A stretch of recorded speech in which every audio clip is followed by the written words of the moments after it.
जय गुरु जी। माया निर्मित नगर में शील निधि की कन्या पर मोहित हुए नारद जी का भगवान विष्णु से उनका रूप मांगना, भगवान का अपने रूप के साथ उन्हें वानर का सा मुंह देना, कन्या का भगवान को वरण करना और कुपित हुए नारद का शिव गणों को शाप देना। सूत जी कहते हैं, महर्षियों, जब नारद मुनि इच्छा अनुसार वहां से चले गए, तब भगवान शिव की इच्छा से माया विशारद श्री हरि ने तत्काल अपनी माया प्रकट की। उन्होंने मुनि के मार्ग में एक विशाल नगर की रचना की, जिसका विस्तार 100 योजन था। वह अद्भुत नगर बड़ा ही मनोहर था। भगवान ने उसे अपने वैकुंठ लोक से भी अधिक रमणीय बनाया था। नाना प्रकार की वस्तुएं उस नगर की शोभा बढ़ाती थी। वहां स्त्रियों और पुरुषों के लिए बहुत से विहार स्थल थे। वह श्रेष्ठ नगर चारों वर्णों के लोगों से भरा था। वहां शील निधि नामक ऐश्वर्यशाली राजा राज्य करते थे। वे अपनी पुत्री का स्वयंवर करने के लिए उद्यत थे, अतः उन्होंने महान उत्सव का आयोजन किया था। उनकी कन्या का वरण करने के लिए उत्सुक हो चारों दिशाओं से बहुत से राजकुमार पधारे थे, जो नाना प्रकार की वेशभूषा तथा सुंदर शोभा से प्रकाशित हो रहे थे। उन राजकुमारों से वह नगर भरा पूरा दिखाई देता था।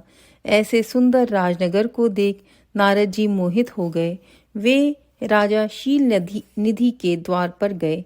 मुनि शिरोमणि नारद को आया देख महाराज शील निधि ने श्रेष्ठ रत्न में सिंहासन पर बिठाकर उनका पूजन किया। तत्पश्चात अपनी सुंदरी कन्या को, जिसका नाम श्रीमती था, बुलवाया और उससे नारद जी के चरणों में प्रणाम करवाया। उस कन्या को देखकर नारद मुनि चकित हो गए और बोले, राजन, यह देव कन्या के समान सुंदरी महाभागा कन्या कौन है? उनकी यह बात सुनकर राजा ने हाथ जोड़कर कहा, मुने, यह मेरी पुत्री है। इसका नाम श्रीमती है। अब इसके विवाह का समय आ गया है। यह अपने लिए सुंदर वर चुनने के लिए निमित्त स्वयंवर में जाने वाली है। इसमें सब प्रकार के शुभ लक्षण लक्षित होते हैं। महर्षि, आप इसका भाग्य बताइए। राजा के इस प्रकार पूछने पर काम से विहल हुए मुनि श्रेष्ठ नारद उस कन्या को प्राप्त करने की इच्छा मन में लिए राजा को संबोधित करके इस प्रकार बोले, भूपाल, आपकी यह पुत्री समस्त शुभ लक्षणों से संपन्न है, परम सौभाग्यवती है। अपने महान भाग्य के कारण यह धन्य है और साक्षात लक्ष्मी की भांति समस्त गुणों की आगार है। इसका भावी पति निश्चय ही भगवान शंकर के समान वैभवशाली सर्वेश्वर, किसी से पराजित ना होने वाला वीर, काम विजयी तथा संपूर्ण देवताओं में श्रेष्ठ होगा। ऐसा कहकर राजा से विदा ले इच्छानुसार विचरने वाले नारद मुनि वहां से चल दिए। वे काम के वशीभूत हो गए थे। शिव की माया ने उन्हें विशेष मोह में डाल दिया था।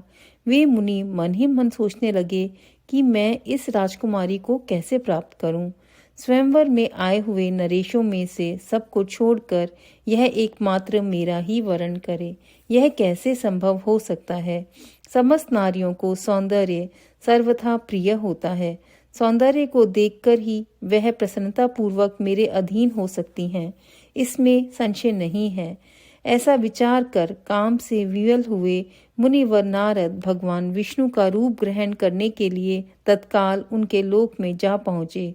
वहां भगवान विष्णु को प्रणाम करके वे इस प्रकार बोले, भगवान, मैं एकांत में आपसे अपना सारा वृतांत कहूँगा। तब बहुत अच्छा कहकर लक्ष्मीपति श्री हरि नारद जी के साथ एकांत में जा बैठे और बोले, मुने, अब आप अपनी बात कहिए।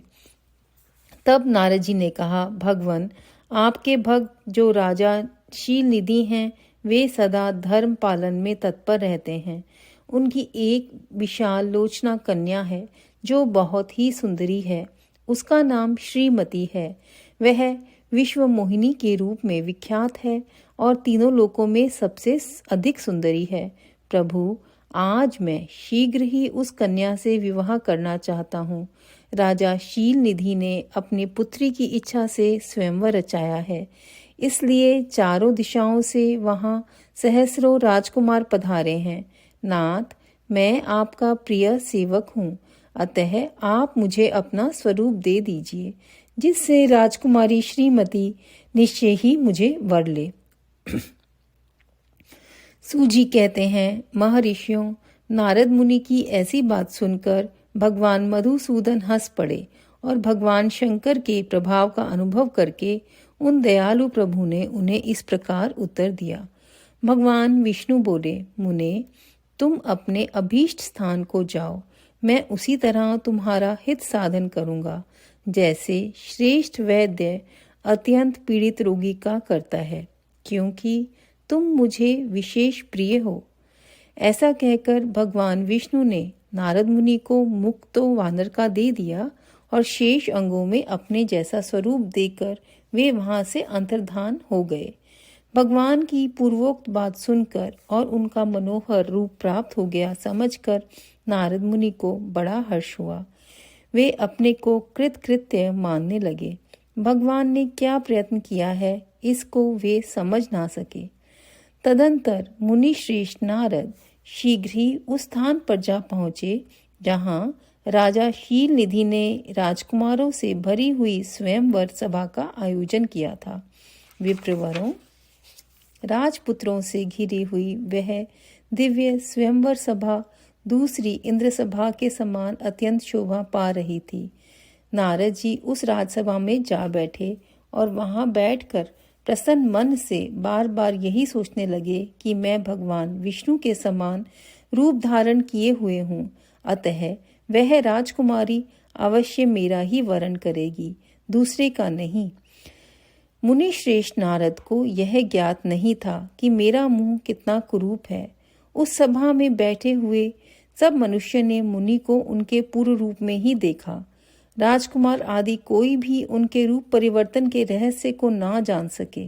वहां नारद जी की रक्षा के लिए भगवान रुद्र के 2 पार्षद आए थे। वो ब्राह्मण का रूप धारण करके गूढ़ भाव से वहां बैठे थे। वे ही नारद जी के रूप परिवर्तन के उत्तम भेद को जानते थे। मुनि का विश्वास से मूढ़ हुआ जान वे दोनों पार्षद उनके निकट आए और आपस में बातचीत करते हुए उनकी हंसी उड़ाने लगे। परंतु मुनि तो काम से विहल हो रहे थे, अतः उन्होंने उनकी यथार्थ बात भी अनसुनी कर दी। वे मोहित हो श्रीमती को प्राप्त करने की इच्छा से उसके आगमन की प्रतीक्षा करने लगे। इसी बीच में वह सुंदरी राजकन्या स्त्रियों से घिरी हुई अंतःपुर से वहां आई। उसने अपने हाथ में सोने की एक सुंदर माला ले रखी थी।